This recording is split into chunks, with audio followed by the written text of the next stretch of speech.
皆さんごきげんよう。そして明けましておめでとうございます。2020年の動画制作をスタートしていきます。去年始まったこのニュース解説のチャンネル、これからも私なりの意見を交えながらニュースをお伝えしていこうと思います。それでは今年も1年よろしくお願いします。それでは今年最初のニュースをお伝えします。渓谷ではムン・ジェイン大統領がいずれは南北統一をするのだという話を何度となくしています。そうした状況を受けて教育改革という名の歴史教育が全く変わろうとしているというのが去年までのお話でした。こうした背景もあってか、ソウル市民が南北統一に前向きであるというアンケート結果が出ています。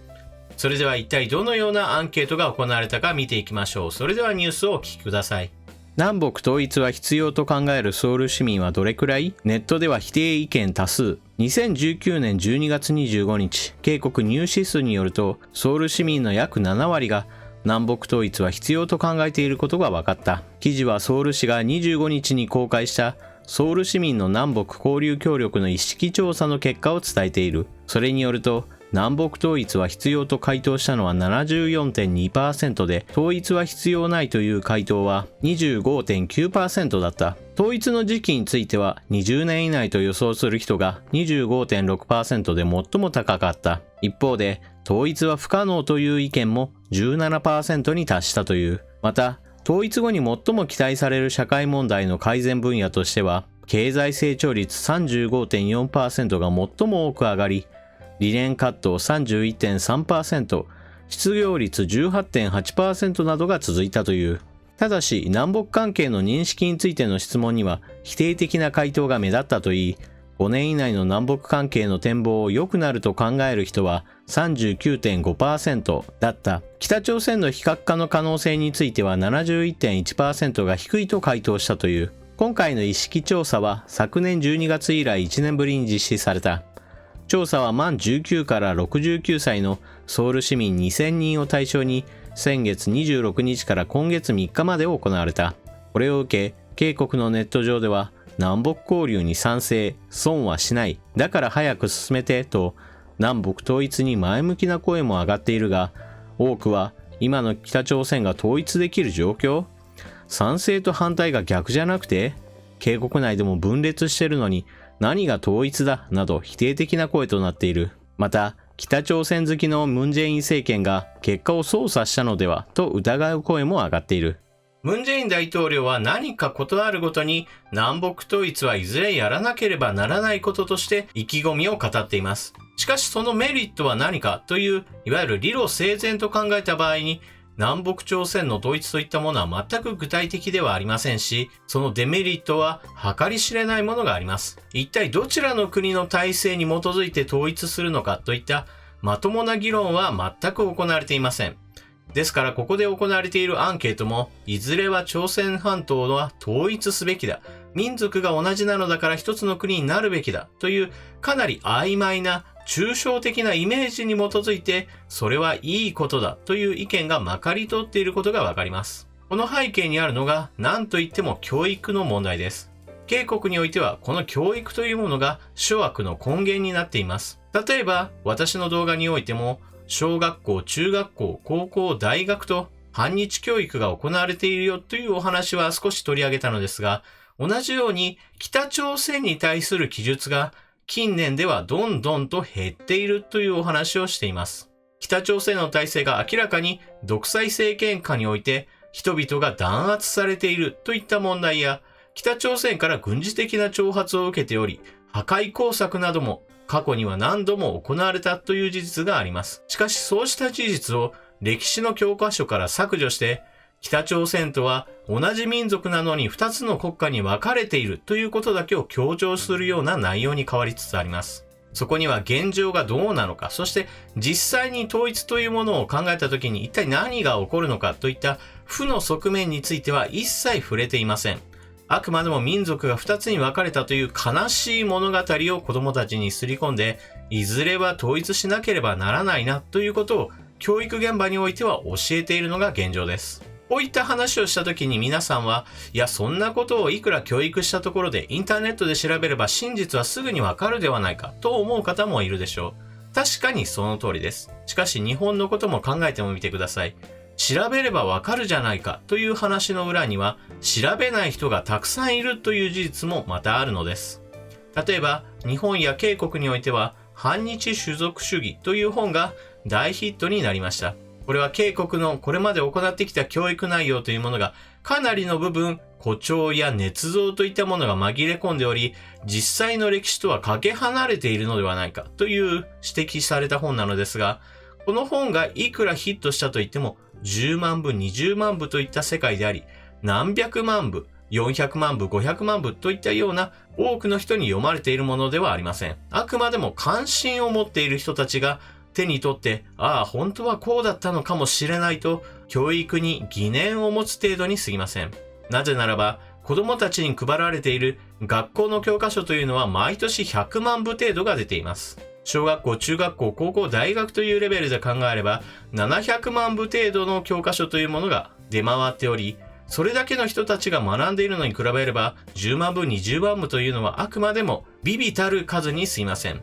全体としては、多くの人が政府の意向に沿った教科書によって学び、それによって反日教育を刷り込まれ、そして北朝鮮に対する共感や仲間意識といったものを刷り込まれているのが現状です。ですから、年数が経てば経つほど、この教育によって、いずれは統一する対象と考える人たちが増えていくことになります。もちろんインターネットで真実を知る人たちは多いでしょうが、それが全体の中で何%かというと、大きな多数派を占めることはないでしょう。自分で調べて自分で考えていくという人は、全体としてはあちらの国であろうと日本であろうと世界中の国であろうと多くの場合は少数派に過ぎないからです。そして今回のアンケートで一番問題視しなければならないのは何といっても記事の最後の一文です。これは本当にそうなのかという疑問とともに、この数字というものが逆にアンケートの結果ではなく、先にアンケート結果ありきで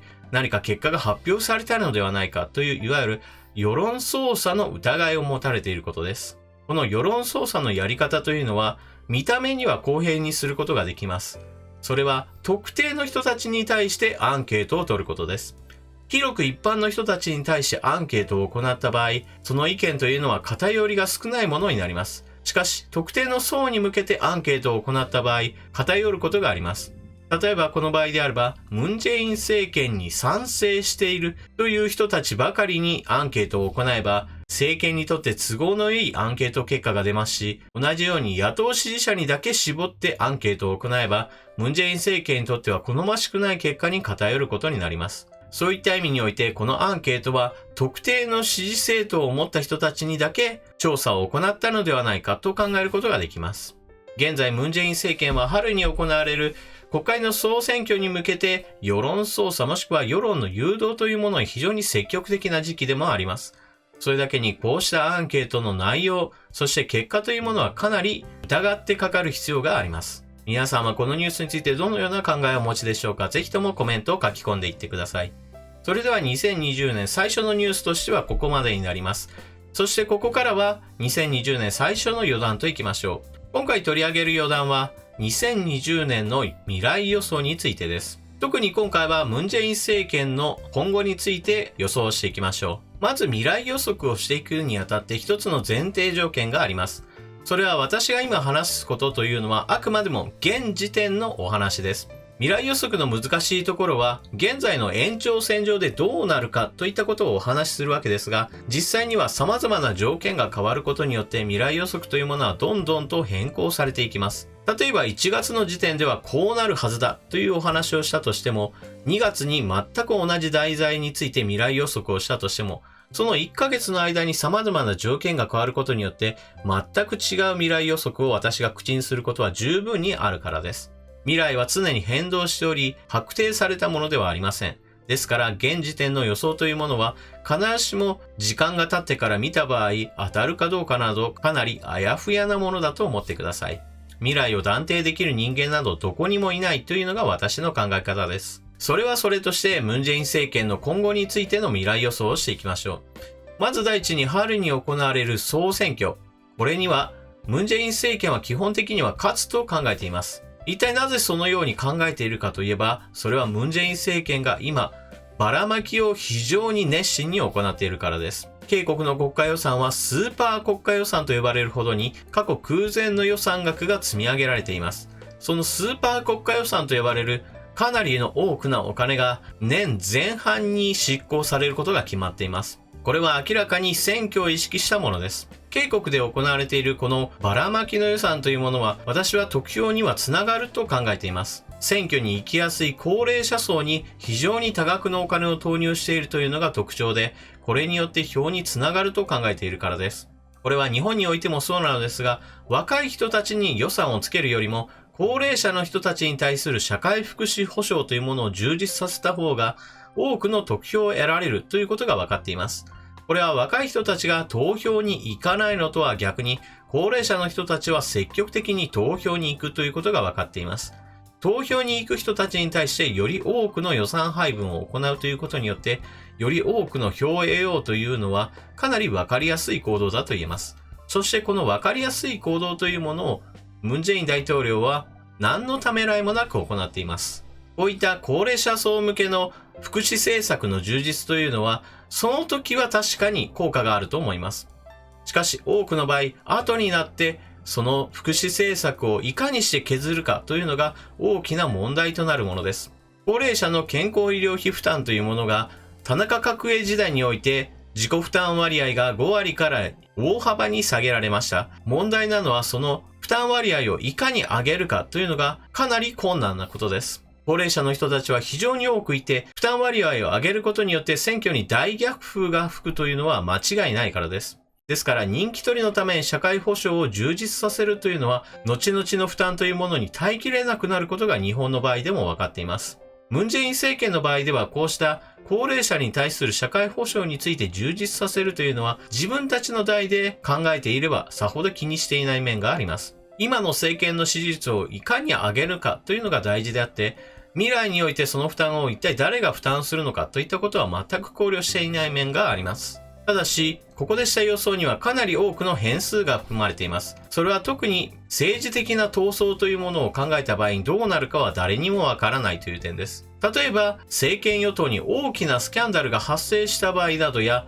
逆に政権側が野党をいかにして貶めるためのスキャンダルを暴き出すかといったことは、今からでは全く予想がつきません。また、日韓関係においても、この選挙に大きな影響をもたらすかもしれない事象が一つあります。それは、自称強制徴用工問題において、今、日本企業の資産が差し押さえられた状態で、これを資産売却するかどうか、現金化するかどうかというのが非常に大きな問題になっています。スケジュール的には3月頃には資産売却が行われてもおかしくはないと言われています。しかし、これまでに何度となくこれを延期してきたのがK国です。売るぞ詐欺と言われるほどに、実際には売らないんじゃないかと高をくくることもできますし、逆に資産売却をするという可能性もあります。この場合の影響というものは全く未知数とも言えます。この場合、日本が金融制裁に踏み込むということも考えられます。日本が金融制裁に取り組めば、それはK国にとっての経済的なダメージは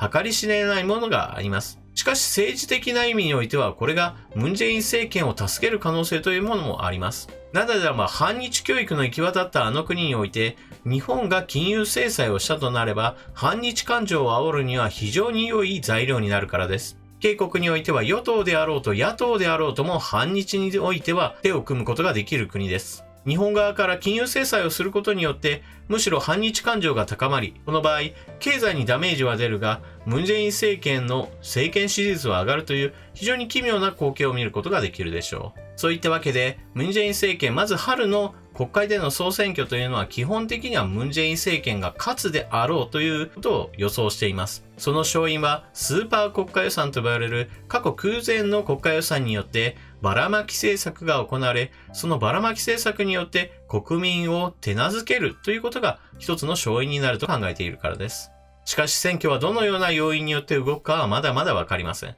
あくまでも年初の予想ではこうですが、実際に選挙が近づくことによって全く違う選挙戦が展開される可能性は十分あります。ムン・ジェイン政権は今年どうなるか、皆さんはどのような予想を立てているでしょうか。ぜひともコメントを書き込んでいってください。それでは動画を最後までご視聴いただきありがとうございました。動画を見終わったらぜひとも評価ボタンのクリックもよろしくお願いします。それでは次の動画でまたお目にかかりましょう。またね。